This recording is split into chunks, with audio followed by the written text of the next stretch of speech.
9:31, vamos inmediatamente a nuestro panel de conversación. Saludamos a esta hora de la mañana a nuestra editora general Montserrat Rolano. Buenos días, Monse. Hola, muy buenos días. Saludamos también al economista, profesor de la Universidad de Santiago, Gonzalo Marner. Gracias, Gonzalo, por estar acá. Muchas gracias por la invitación. Expresidente del PS, entre otras mucho cosas. Tiempo atrás. No, pero es que, mira, si era para hacer el siguiente enlace de que nuestra otra panelista, que ¿ya está o no está todavía? Bueno, Todavía pero la no. presentamos de antemano, la expresidenta de Bópoli, Luz Poblete. ¿Cómo no? ¿No? Así Sí. que eso. Viernes de expresidentes de Eso. partidos. Bueno, harto que hablar esta semana, que ha estado bien acontecida. Pareciera que hubiera pasado mucho más rato de enero, pero estamos a mediados recién de mes. Podríamos dejarla hasta acá, de hecho. ¿Ah? Sí, podríamos cerrar. Cerrar el Sí, no sé, el claro. año, diría yo. Sí. Pero bueno, dentro de lo que ha ocurrido este noticioso enero, es el caso Julia Chuñil, que Pato hablaba más temprano en su comentario habitual. Ayer en la audiencia de formalización que culmina hoy, se expusieron una serie de antecedentes. Yo la estuve viendo un buen rato, que no teníamos a la vista. Está, bueno, el hecho de que el ex yerno de Julia Chuñil entregó una declaración que terminó con que él tuvo la medida cautelar de arresto domiciliario nocturno, no así probablemente la suerte que corran el resto, que vamos a conocer hoy en la mañana. Pero bueno, él da cuenta de cómo ocurrieron los hechos, habla de que Julia Chuñil habría sido ahorcada por uno de sus hijos, cuenta cómo luego, bueno, se deshicieron del cuerpo, quemaron la ropa. Entrega una declaración que además es coincidente con la línea investigativa de la Fiscalía, que lleva más de un año investigando una serie de testigos, digamos, a rostro descubierto, personas que compartían con ella en la iglesia, el adulto mayor, quien habría golpeado también a este mismo hijo de Julia Chuñil, que también entrega su declaración. Se sabe también que Julia Chuñil había interpuesto denuncias por violencia intrafamiliar contra sus hijos, 2 denuncias por lo menos antes de su fallecimiento. Por lo tanto, uno puede presumir que tiene bastante credibilidad la versión de la Fiscalía, que es evidentemente algo que tiene que comprobar durante el juicio y tiene que haber un veredicto, ¿no? Pero de lo que conocemos ahora, ahí te pregunto, ¿cómo ves también desde el sistema político, cómo ha también reaccionado frente a este caso? Porque es un caso que se ha politizado, Gonzalo, en demasía. Incluso la vocera comenzó una de sus vocerías preguntando dónde estaba Julia Chuñil, el presidente Boric, integrantes de partidos políticos, afirmando prácticamente que esto había sido un crimen del extractivismo. Se menciona a un empresario con nombre y apellido, que evidentemente es una persona que ve afectada su honra, ¿no? Su imagen pública. Gonzalo, ¿qué opinión te merece este caso con la información que tenemos hasta ahora? Yo no soy experto en situaciones judiciales, mucho menos, pero creo que vale la pena una cierta reflexión más política, como dices tú, ¿verdad, Monserrat? A ver, desgraciadamente la sociedad cuenta entre sus miembros personas que cometen crímenes. Y también cuenta, y son muchos más, personas que manipulan al resto. Y entonces, la línea entre hechos, llamémosle, particulares, no por eso menos graves y menos dramáticos, pero que tienen que ver con la vida cotidiana y la política, es una línea que no hay que cruzar, en mi opinión, nunca. Porque el crimen político es otra cosa. El crimen político es demasiado grave. Porque las instituciones se supone que están para defender a los ciudadanos, se ponen a, bueno, ni más ni menos que, en virtud de fanatismo, luchas de intereses, a cometer crímenes de Estado. Es lo que se llama, ¿no es cierto?, el terrorismo de Estado. Yo personalmente he tenido siempre en este caso, pero bueno, yo ahora no participo en la política contingente, de modo que no. Pero en otras épocas sí. Y yo siempre tengo el recuerdo ustedes son muy jóvenes, a lo mejor no habían ni nacido, pero no sé si se acuerdan del caso de la Gemita Bueno, con el cura, en fin. Yo era presidente del Partido Socialista y 3 diputados de mi partido hicieron una conferencia de prensa validando el testimonio de esta persona que a su vez inculpaba a un dirigente político de la derecha. Y yo saqué inmediatamente una declaración tajante, descalificando completamente que justamente se cruzara la línea del reproche político cuando estaban en juego cuestiones que eran de otra índole. En este caso, las acusaciones fueron completamente falsas. En este caso también. Uno no sabe, pero es un tema de criterio, ¿verdad? Mientras no se conozca la realidad de las cosas, puede haber crímenes, en este caso desgraciadamente de orden familiar, y siempre hay mucha manipulación. Y hay personas actualmente que tratan de manipular políticamente hechos que no tienen que ver con la política. Y claramente eso ocurrió en este caso. Entonces yo soy desde siempre muy crítico. Desde la política uno nunca debe pronunciarse sobre cuestiones que no estén investigadas donde corresponden a los tribunales. Y punto. Es mi opinión. Sí, lamentablemente ocurre mucho, puede ser hasta humano, de que las personas quieran creer algo, ¿no? En función de su modo de ver el mundo, de la experiencia de las cosas. Por el otro lado, en el periodismo siempre está la necesidad de ser prudente, y usar la palabra desconfiado, pero no es exactamente esa la palabra, tener una cierta distancia crítica de los hechos, hasta donde logro ver, creo que es lo que distingue un buen periodismo del que no lo es, ¿no? Pero claro, también pasa esto, y no lo quiero ser bien preciso, no lo quiero decir ni para empezar a empatar nada, pero sí ciertas versiones o que la gente crea ciertas cosas ocurren sobre determinados caldos de cultivo. O sea, voy a poner un ejemplo. Según datos internacionales, solo el año 2024 fueron asesinados 150 defensores ambientales, de los cuales más de 120 fueron asesinados en América Latina, ¿no? El tema de los montajes ha existido. Hace poquito se conocieron los últimos antecedentes de la Operación Huracán. Entonces, claro, como esas cosas también son ciertas, hay otros hechos como este que se puede tener la tentación de tratar de hacerlos calzar con esto otro, ¿no? Y entonces, claro, es difícil escudriñar para que finalmente se pueda llegar a establecer una verdad que muchas veces es lo que se pierde, y era un poco lo que yo criticaba más temprano, Gonzalo, y te devuelvo la palabra. El caso de Julia Chuñil se convirtió en una cosa emblemática, ¿no? Cuando algo se vuelve emblemático, como que el hecho mismo, que es tratar de encontrar a un ser humano que desapareció, muchas veces involuntariamente pasa a segundo plano. ¿Cómo lo ves? Mira, a ver, abordemos el tema Catrillanca. Ese fue un asesinato. Un asesinato que envuelve la discriminación contra el pueblo mapuche y la represión en contra de sus activistas. Y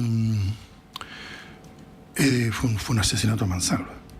Seguido después, como tú bien describes, ¿verdad?, por una manipulación precisamente, ni más ni menos, que involucró ni más ni menos que al jefe de la inteligencia carabinero y al general director, la verdad. Eso es gravísimo. Y precisamente porque son cosas gravísimas, es que cuando uno no tiene constancia en otros casos que pudieran tener el aire, ¿verdad?, como tú bien describes, ¿no? Sí. Ciertas características en donde pudiera haber ocurrido ya sea un acto de simple discriminación o peor aún, digamos, de represión con connotación política.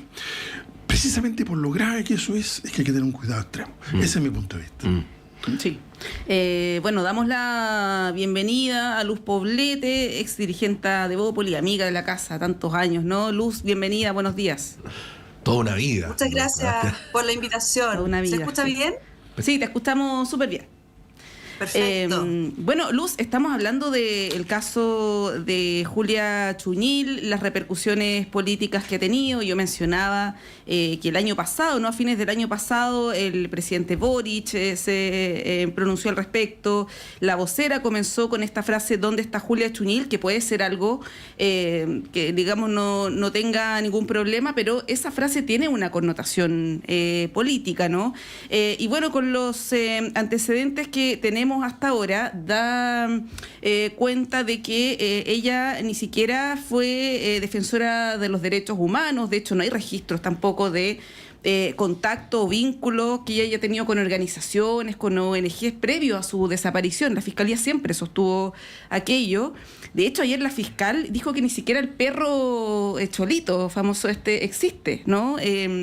Por lo tanto, es un caso bien llamativo de cómo se construye una realidad y donde ciertos grupos también la adoptan, la hacen propia como una bandera de lucha.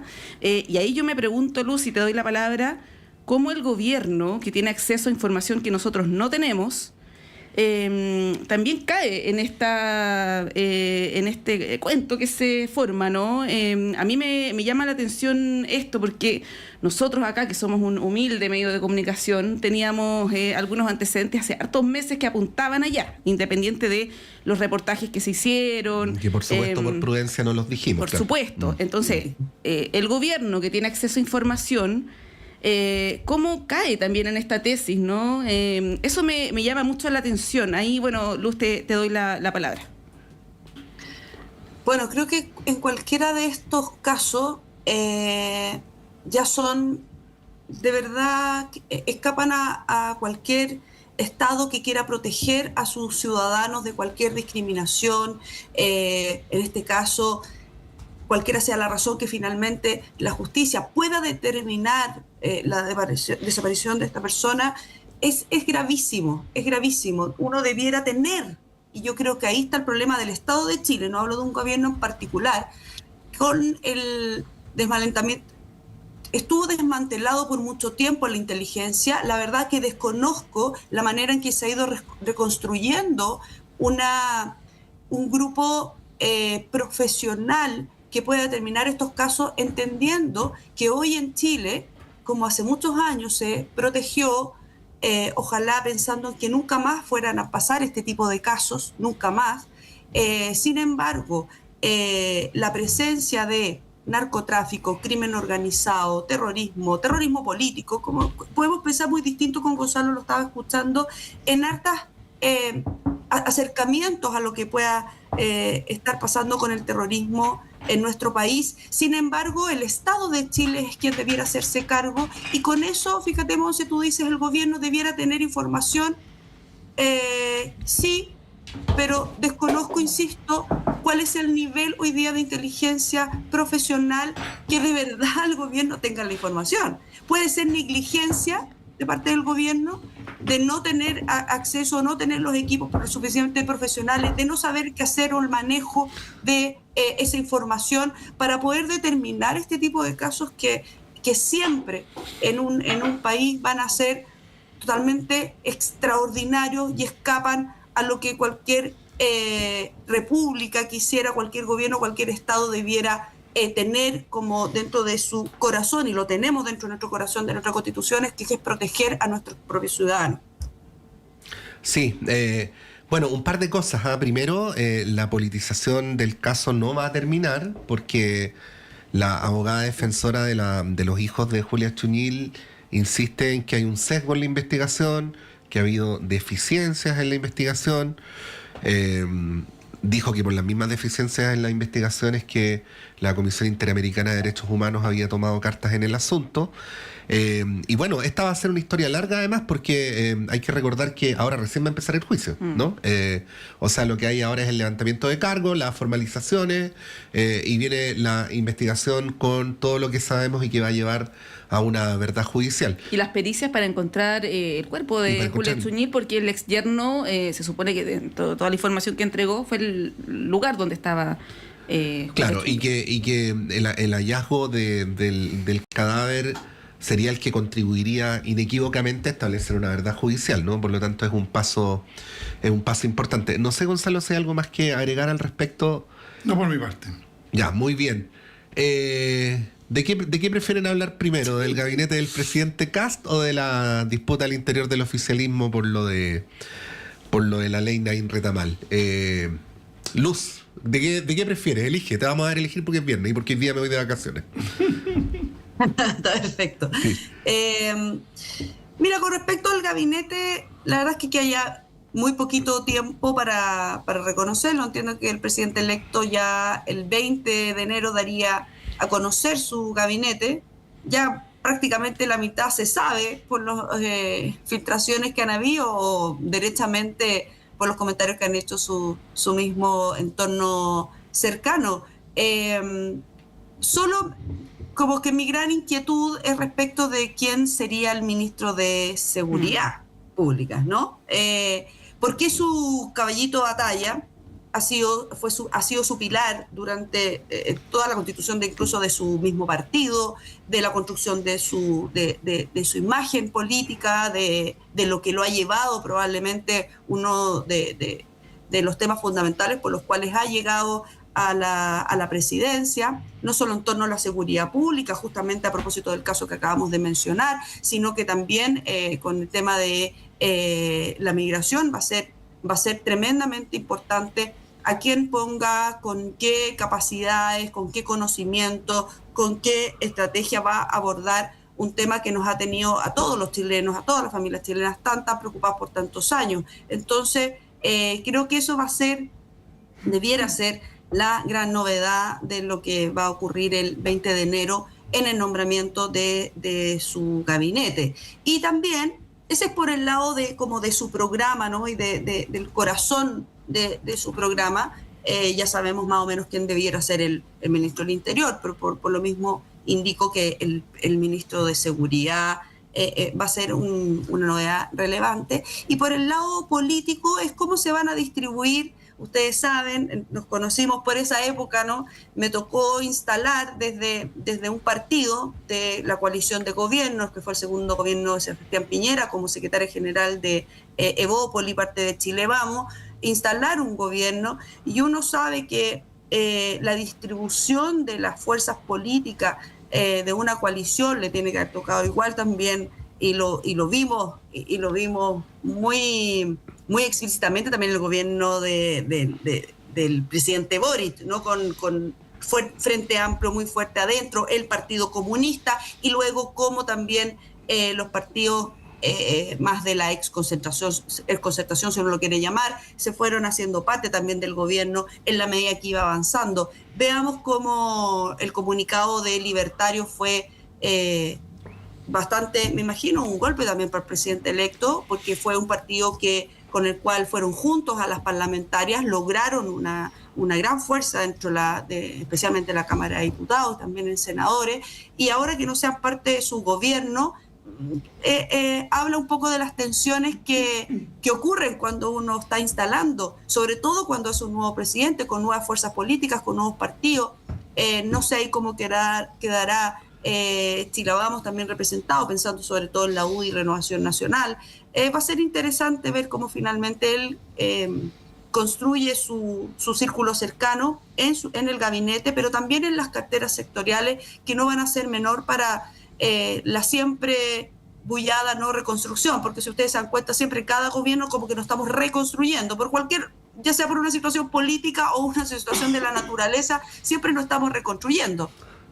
Eso va a ser interesante poder analizar ya la próxima semana. Sí, ahí Gonzalo, Luz, hay algunas cosas que me llaman la atención. Primero, escuchaba más temprano que es probable que el anuncio del ministro de Seguridad quede pendiente el próximo martes.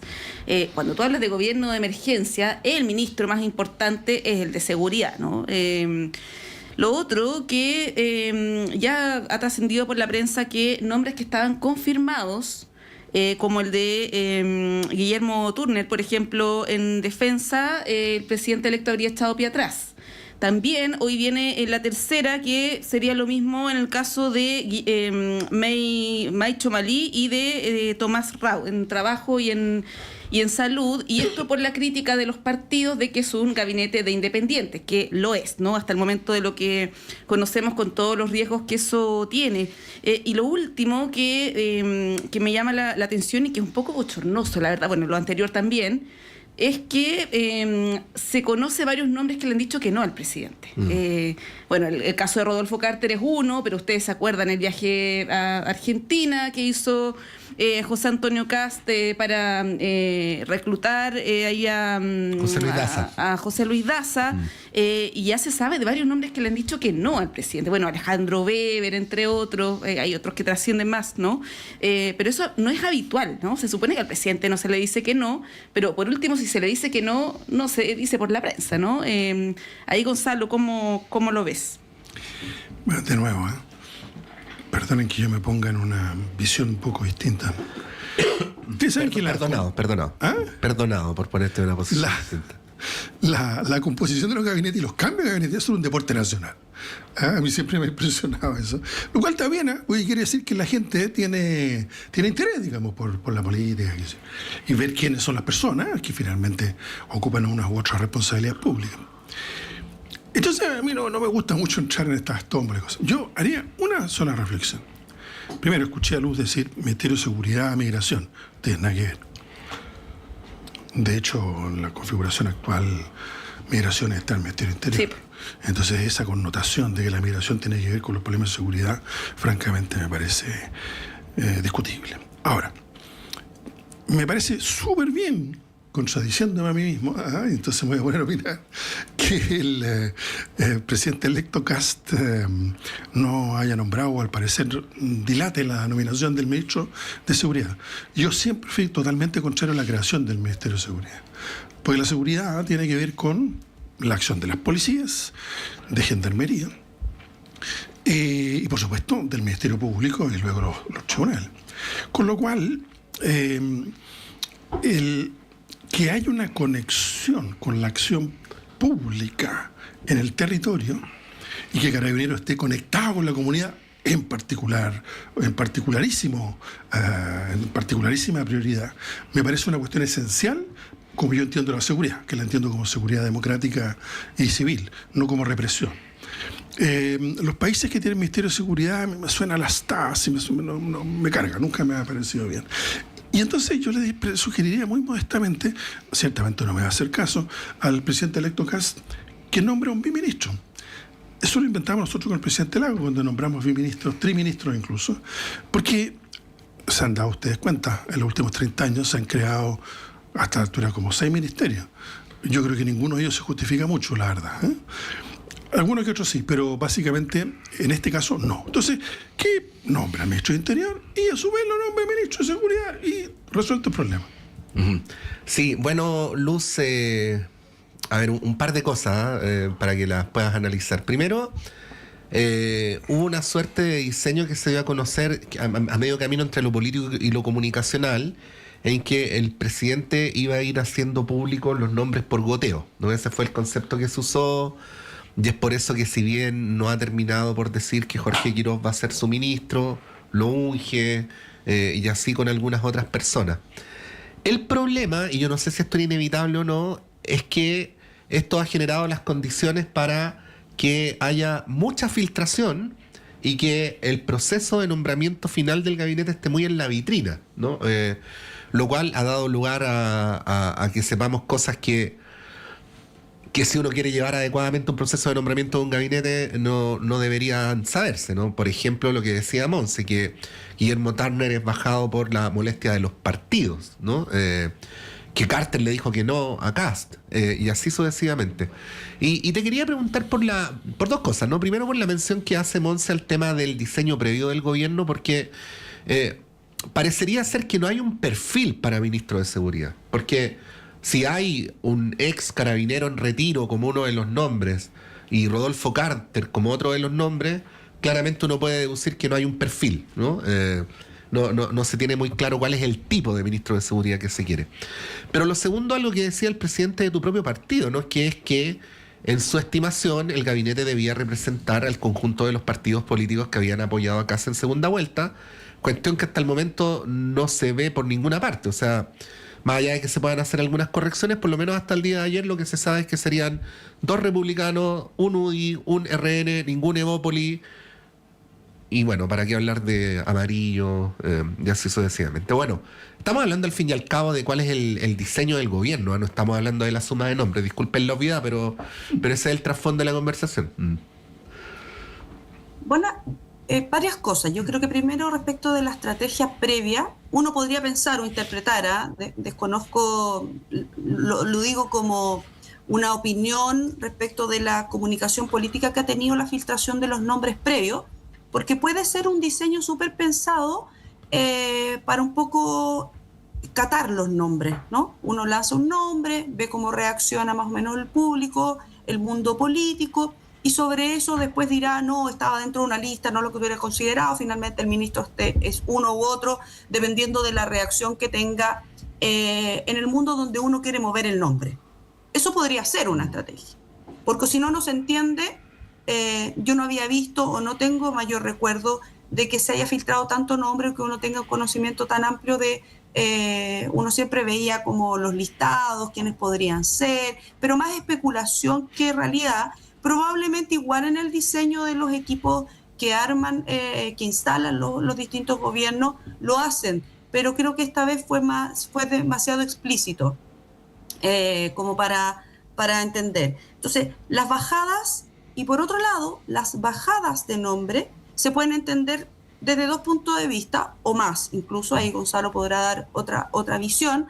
Pero por un lado puede ser que el nombre, cuando uno lo lanza para ser mirado en el mundo que le interesa esto y que finalmente puede cuestionar el nombre, ya sea porque no es lo suficientemente político, porque no es lo suficiente técnico, porque tiene sus yayitas de pasado que pueden salir a la palestra y que por lo tanto no cumple con la pureza que uno quisiera de cada uno de sus ministros especialmente, y con eso queda bien. Pero la otra mirada es, dado que está instalado también el concepto de gobierno de emergencia, es probable que muchos no quieran derechamente ser ministro en un gobierno de emergencia o derechamente en este gobierno, o no están, o una tercera visión es que los partidos políticos, los nombres que están proponiendo, o no tengan nombres, porque no hay disposición, no hay disponibilidad de parte de esos nombres,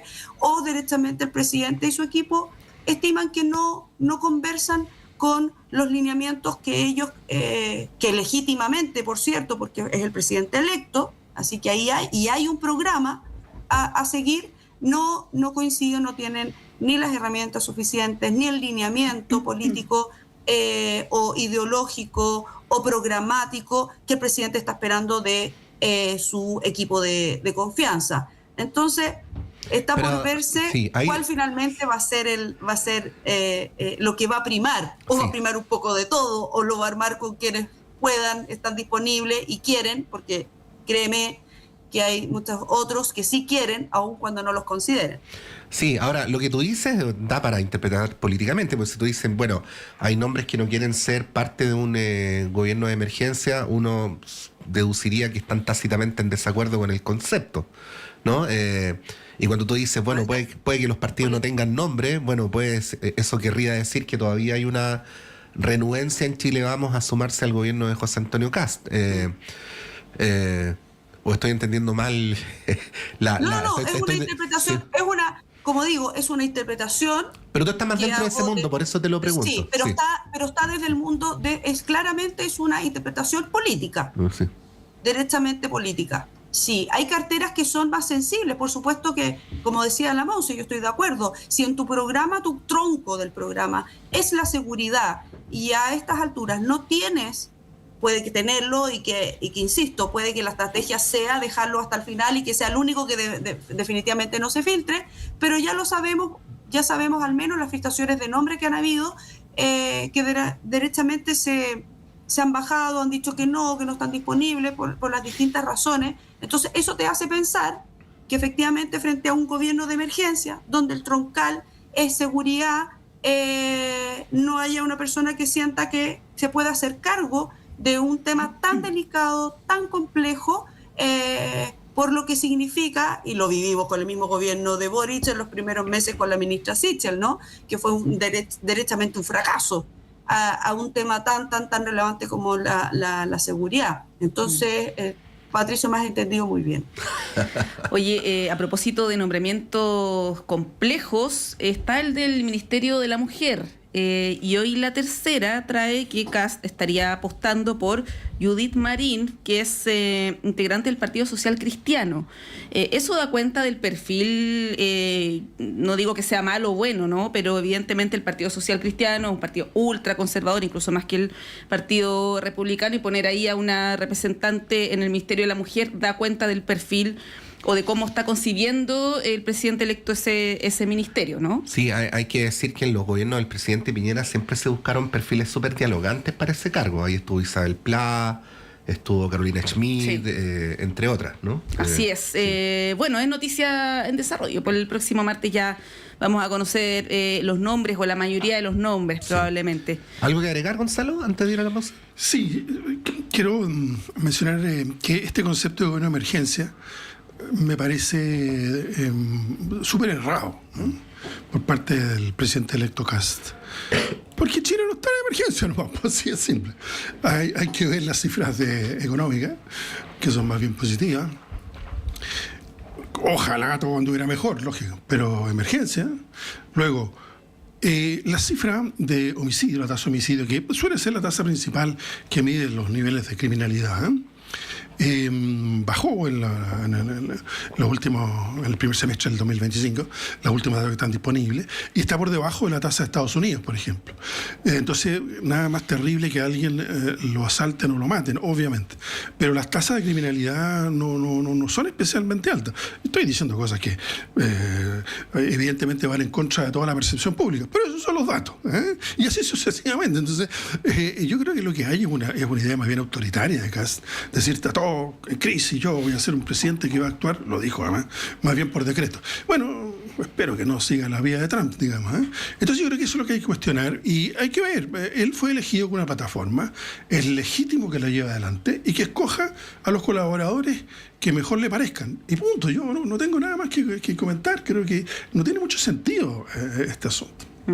Bueno, tenemos que irnos a una pausa. La vuelta retomamos con lo que está pasando en la vereda del frente, este movimiento telúrico ahí en el oficialismo a propósito del veredicto en el caso de Gustavo Gatica, que ha generado un montón de reacciones, y uno piensa que en realidad lo de la ley Naín Retamal es más un pretexto que el fondo del asunto, ¿no? Ayer escuchaba a la presidenta de tu partido, Gonzalo, Paulina Bodanovich, decir, por ejemplo, en el caso del Partido Comunista, porque bueno, además hubo declaraciones duras de Carmen Hertz y de otros dirigentes contra el presidente por lo de Cuba, y decía Paulina Bodanovich que ella creía que la molestia del Partido Comunista viene hace mucho tiempo, y que encontraron, bueno, una razón más, digamos, pero que esto no tiene que ver con la ley Naín Retamal. Hay una discusión jurídica sobre qué tanto influyó la ley Naín Retamal en el fallo.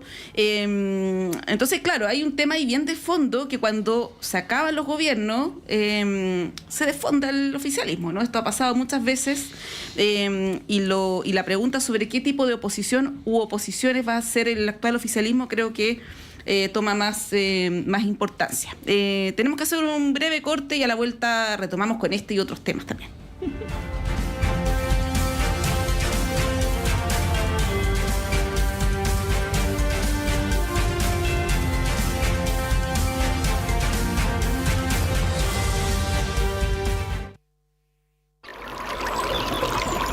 Aguas Trayén o Cascada en Mapudungún es la mejor agua purificada con tecnología de última generación. Para más información, visite su página web www.aguastrayen.com.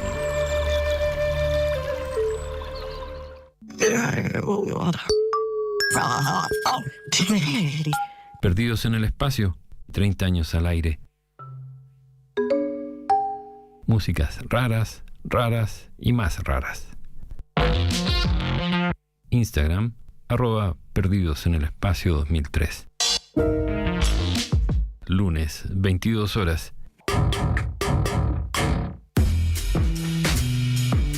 ¿Cómo les va? Soy David Ponce, conductor y periodista de Altavoz, y les invito a sintonizar nuestro programa cada sábado y domingo a las 7 de la tarde por Radio Universidad de Chile. Una hora de noticias y estrenos por Altavoz, con más volumen para la música chilena, por el 102.5 FM y por la señal de radio.uchile.cl.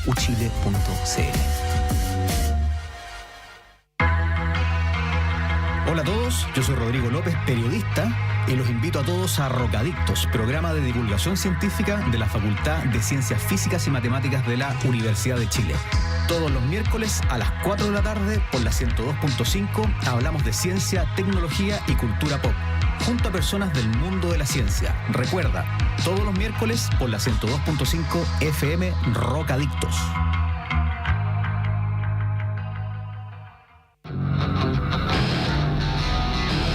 Radio Universidad de Chile le invita cada jueves a las 18:30 horas a escuchar Osito Jens Live, Pecados y Virtudes de la Ciudad, en su 11ª temporada 2026. Una agenda de comunicación ciudadana y patrimonial creada a través de conversaciones con sus protagonistas para un análisis crítico y reflexivo de nuestra ciudad y su cultura urbana. Por eso, cada jueves a las 18:30 horas tenemos una cita con la ciudadanía activa en el 102.5 FM, la radio que piensa.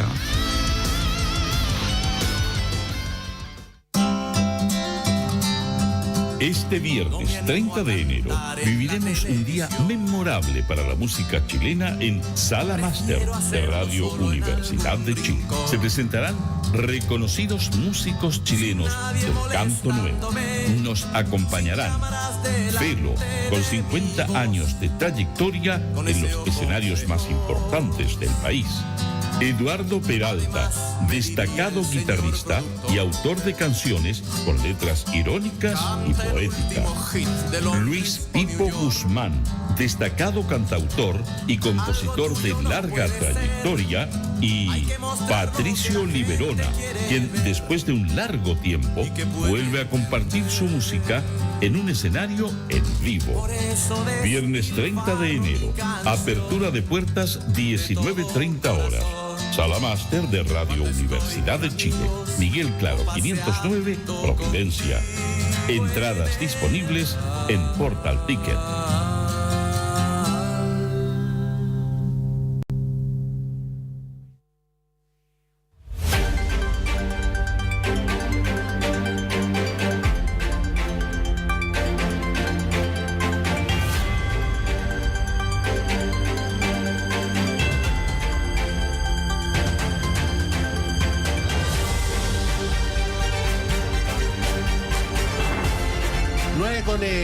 Con 8, vamos a ponerle un chupón a la taza de té, a la taza de Gonzalo Marner, porque se le está ahí moviendo permanentemente.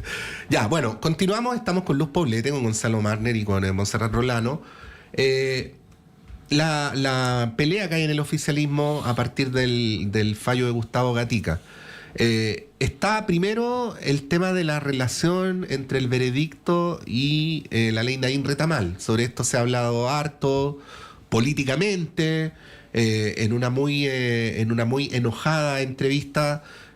Carolina Toá embistió contra el Frente Amplio y el Partido Comunista y argumentó que es más o menos la línea que ha seguido el gobierno, que del veredicto no se puede deducir claramente cuánto no influyó la ley Naín Retamal en la decisión de los jueces, ¿no? Ella igual critica el veredicto, ¿eh? Igual critica el veredicto, sí. Ya.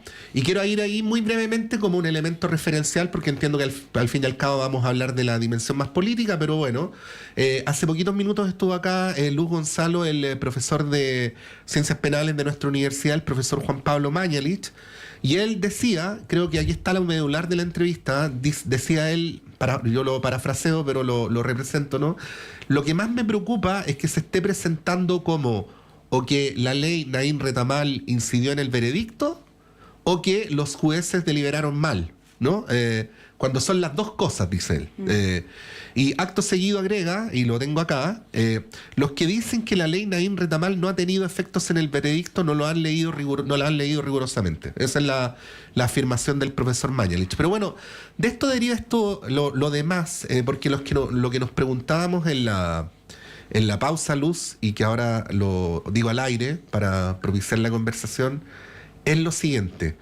O para el oficialismo la ley Naim Retamal es muy grave, o la gravedad de las reacciones corresponde a otra cosa, ¿no? Adelanto, no creo que esté siendo infidente, Gonzalo, tú me contestaste las dos cosas, ¿no? Pero bueno, Luz Poblete, ¿cómo lo ves? Bueno, como en todas las cosas son tan complejas, no solamente son dos, sino que probablemente son bastante más otras cosas que están influyendo en lo que está pasando. A mí me llama mucho la atención. Escuché también la entrevista de Carolina Toá y estaba realmente indignada. O sea, porque primero políticamente lo que no podía creer es que le estuvieran golpeando los mismos el oficialismo al presidente de la República por una ley que quienes la seguimos de cerca fue bastante discutida, muy discutida, y con muchas indicaciones que no venían bien y que finalmente se llega a un texto en el cual estuvieron de acuerdo al menos en el Congreso, ¿no? Desconozco, porque también se ha dicho mucho, que hay que leer el veredicto, que hay que entender muy bien lo que pasó ahí jurídicamente, penalmente también, no es menor, y así que yo no me he leído el veredicto, o sea, solo he podido escuchar lo que en el contexto político ha generado esta discusión, pero no podría hablar técnicamente si es que qué tanto influye la ley Naim Retamal en este caso en particular, pero lo que me llama la atención, y no es primera vez, es el cuestionamiento que en este caso el presidente Boric o el gobierno ha hecho a varias sentencias judiciales. Uh-huh. El límite de eso no está en que puedas estar de acuerdo o no con el veredicto, porque efectivamente de un lado o de otro se va a estar de acuerdo o no con un veredicto de un juez, a quien declare culpable o no, a quien declare inocente o no. Obviamente desde el lado de la víctima nunca va a estar de acuerdo que pueda como evaluar finalmente a favor de que lo que para él es el victimario, etcétera. O sea, eso es legítimo, ¿no? Lo que encuentro que es delicado, es que el Ejecutivo cuestione lo que está pasando en lo jurídico. Hay mucho que reformar en lo jurídico, especialmente en lo penal. Se lleva diciendo también hace varios años que el sistema penal no estaría funcionando como uno quisiera en un Estado de tres poderes, con Estado de Derecho como importante también en las definiciones más profundas. Pero creo que cuestionar los veredictos, insisto, tú puedes estar de acuerdo o no, pero otra cosa delicada es pensar que uno u otro juez o que el sistema mismo pueda estar sesgado, ya sea por la ley o por las propias ideas de los jueces. Eso lo encuentro mucho más delicado, porque no me atrevo y desconozco cuáles pueden ser las aristas más técnicas que permitan. Bueno, y obviamente la víctima en este caso podrá apelar, tendrá otras instancias, entiendo que así lo va a hacer, tendrá las otras instancias para poder apelar a lo que efectivamente y con justo derecho puede estar en desacuerdo. Sí, ayer gran parte de la entrevista con Leo Soto, él explicó el contexto en el que se tramitó esta ley, porque de repente la memoria nos falla, sobre todo cuando ya han pasado casi 3 años.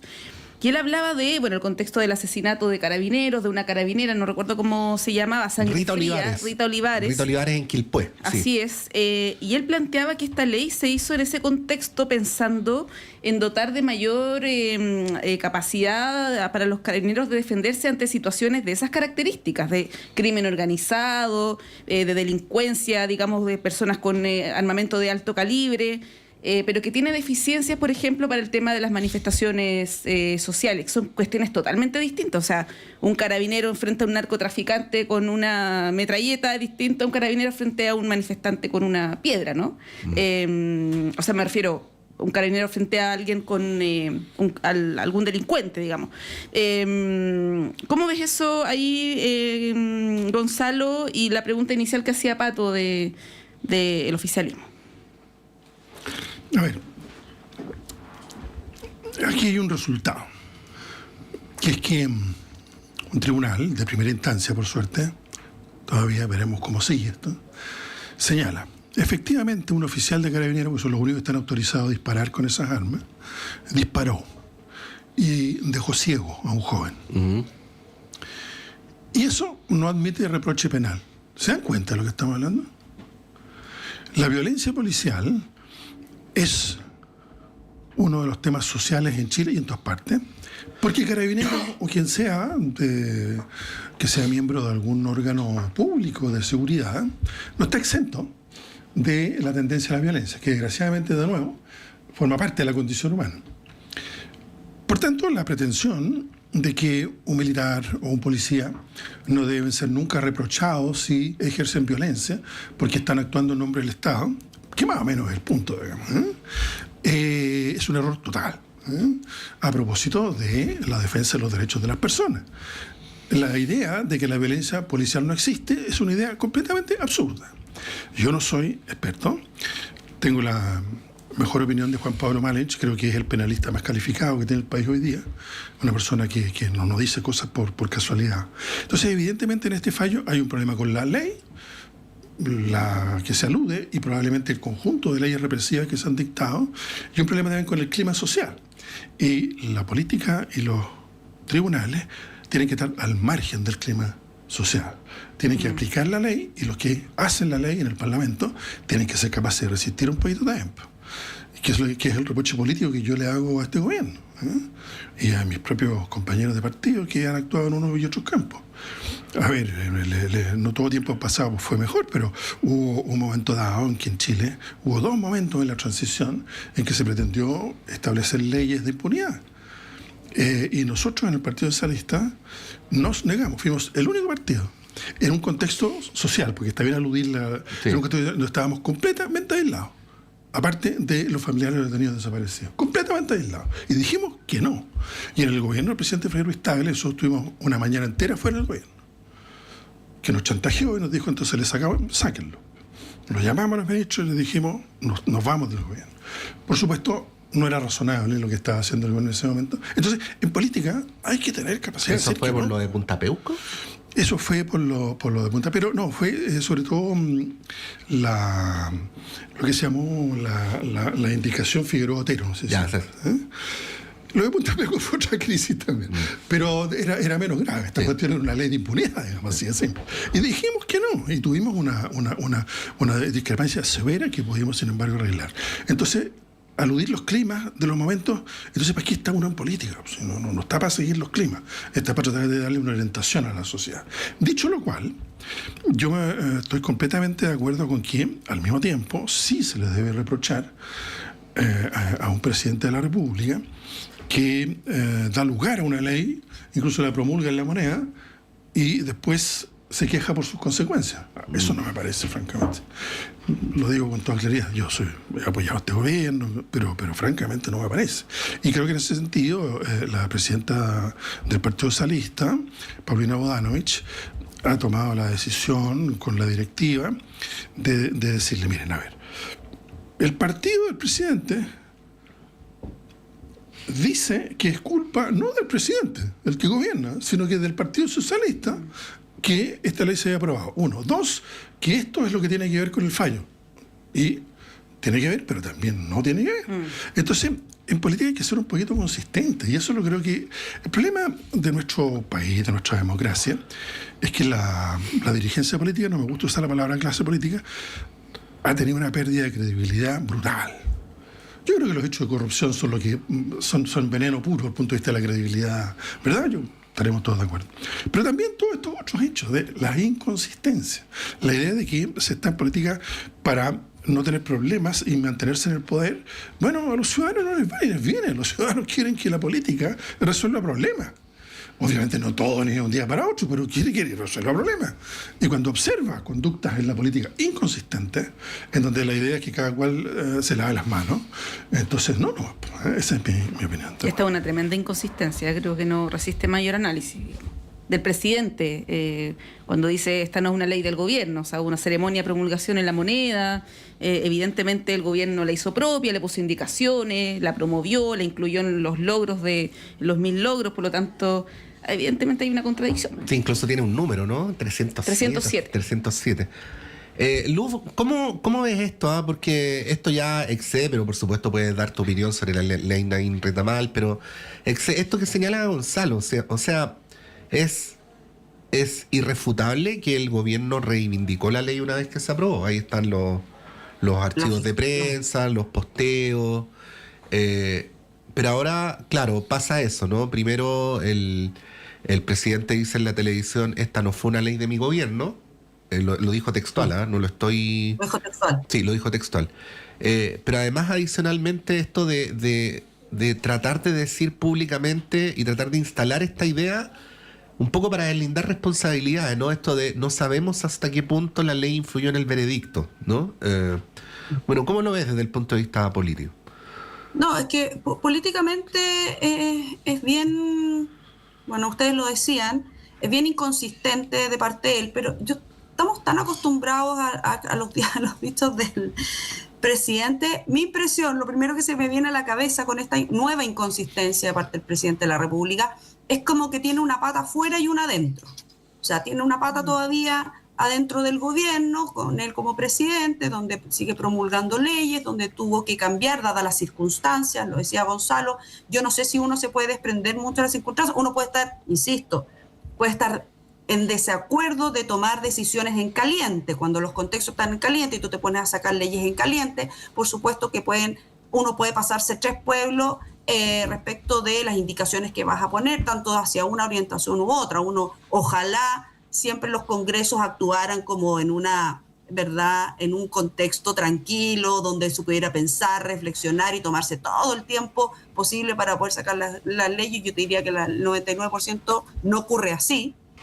Y además promulgado por el gobierno, más allá de la idea. Es como que entonces la ley de pensiones, dado que partió mucho antes con Michelle Bachelet y después continuó con el presidente Piñera, entonces la ley no es suya. Y harto que se llenan la boca, digamos, diciendo que es parte del legado de este gobierno. Entonces no puedes desentenderte y desmarcarte de las leyes que se promulgan durante tu gobierno. Eso me parece al borde de lo chistoso, ¿no? Y de lo burdo en el sentido político del término. Pero por otro lado, comienza a tener una pata afuera. Está el veto como procedimiento institucional, ¿cierto?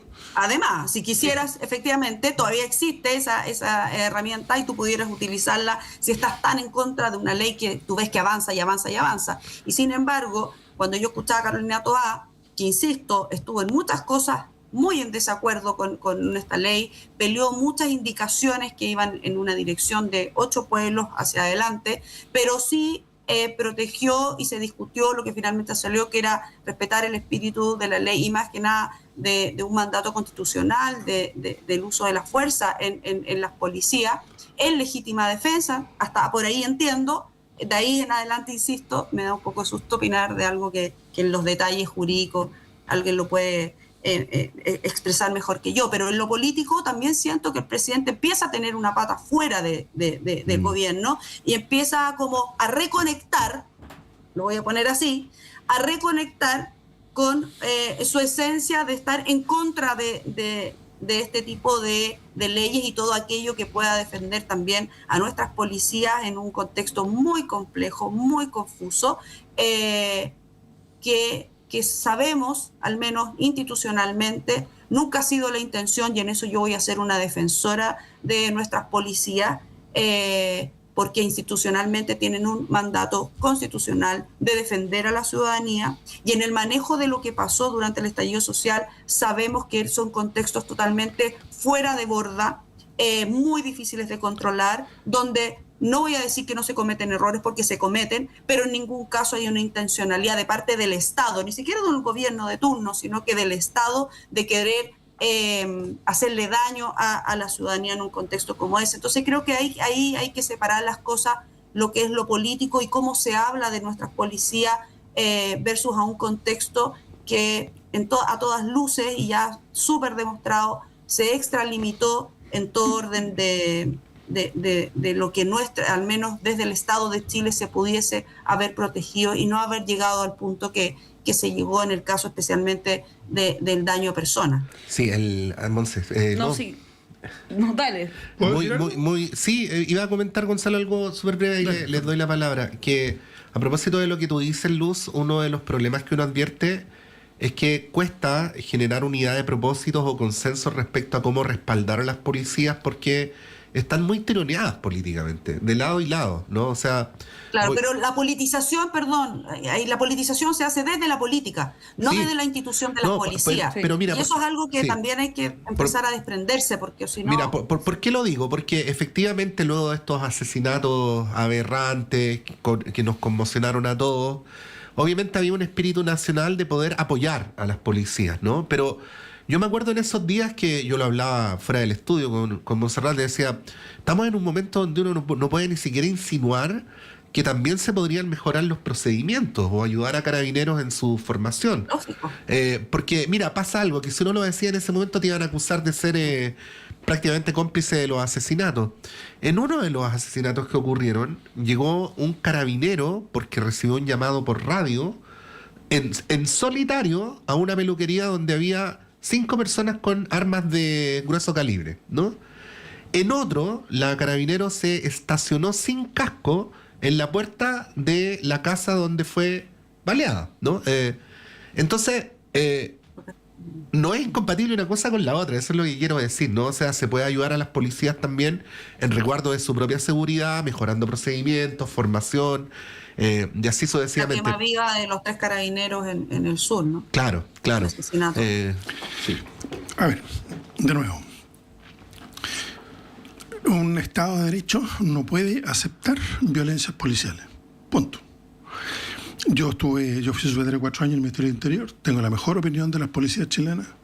Creo que la labor sacrificada, tenaz, cotidiana, tanto de Carabineros de Chile como de la Policía de Investigación, es fundamental para el orden social nuestro. Sin embargo, hay violencias policiales y entonces eso no se puede tolerar.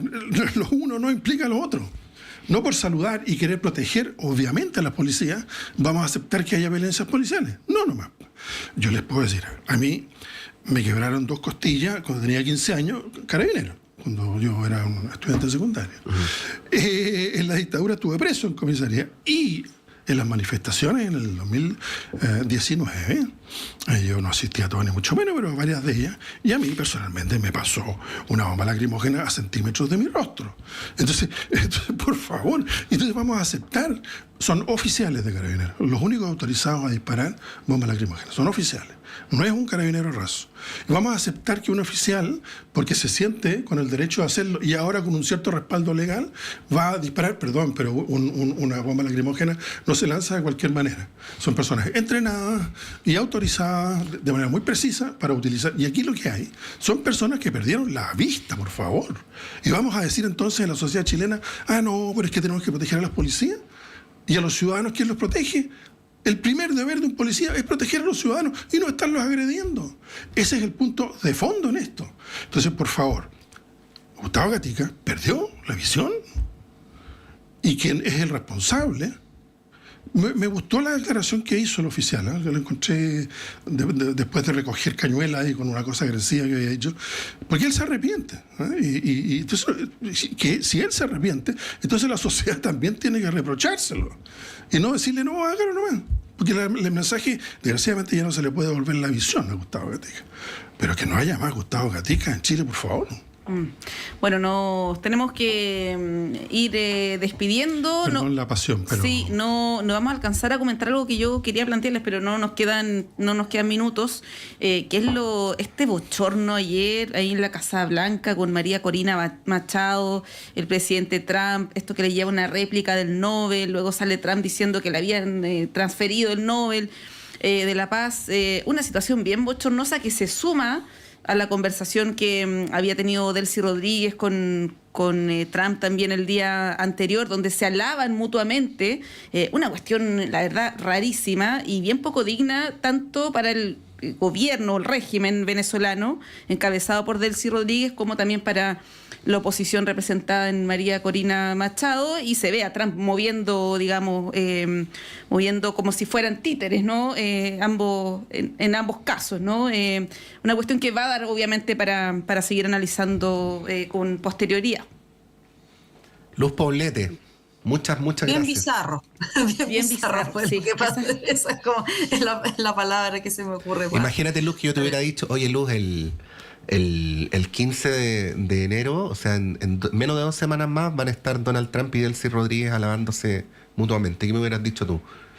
Imposible. Pero bueno. Por eso me parece bizarro. Sí. En fin. Gonzalo Marner, muchas Buen fin de gracias. semana. Gracias. Gonzalo Marner, que esté muy bien. Igualmente a todos, pues. Y buen fin de semana también. Gracias. Vamos a ir un breve alto. Yo me quedo para tener una muy interesante conversación con una de nuestras grandes escritoras, que nos tiene muy contentos de que venga a la radio.